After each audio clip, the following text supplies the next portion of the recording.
I have no personal doubts about the validity of global warming.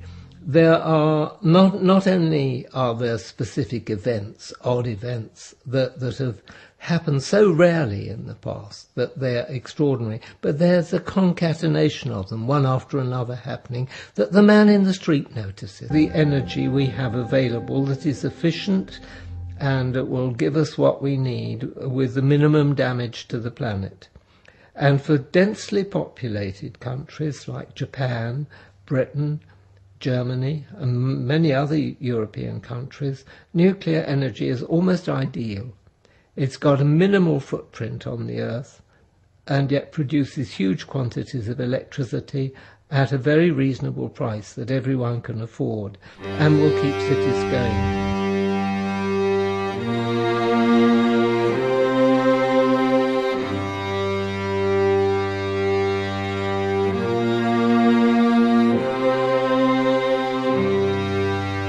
Ever since the Industrial Revolution began, factories, power plants, and eventually cars have burned fossil fuels such as oil and coal, releasing huge amounts of carbon dioxide and other gases into the atmosphere.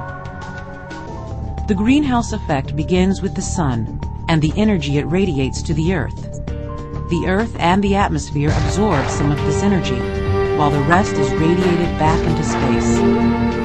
Naturally occurring gases in the atmosphere trap some of this energy and reflect it back, warming the Earth. Scientists now believe that the greenhouse effect is being intensified by the extra greenhouse gases that humans have released.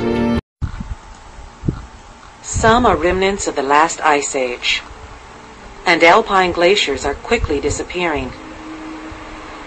There is hard, strong evidence that Europe's rising temperatures are melting away Austria's Goldberg Glacier.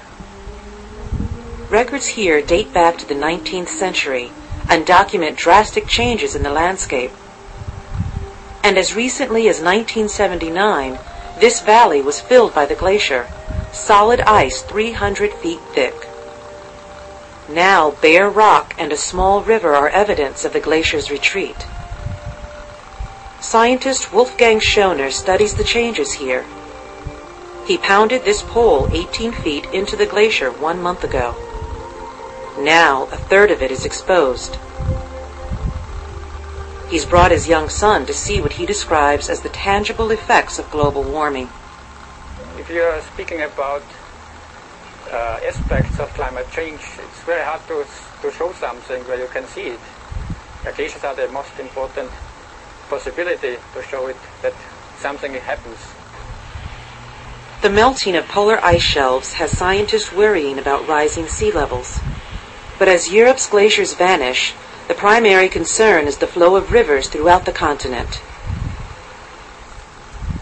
Glaciers hold precipitation in the winter and slowly release it during the hot, dry summer. Shrinking glaciers could exaggerate seasonal flooding and droughts. An icy lake sits at the foot of Goldberg Glacier. It's the source for a small river that eventually ends up as part of the Danube.